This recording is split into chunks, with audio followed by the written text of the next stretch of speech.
What would a Jamaican do if them lend you some money and pay they come and the person start move like them develop amnesia?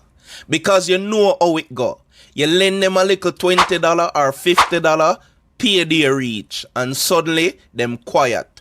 No call, no message, but somehow them a post on Instagram eating KFC bucket. Now a Jamaican not even going to start with argument. No. First thing we doing, we sending one innocent message. Bless up. Everything good? Because we testing the water. If them reply fast, then we slide in the real question. So when you think you can sort out that little thing. But if them ignore the message, Jamaican patience run short. Next thing, you see we comment on them posts. Me glad for see life a go good. Remember the little thing.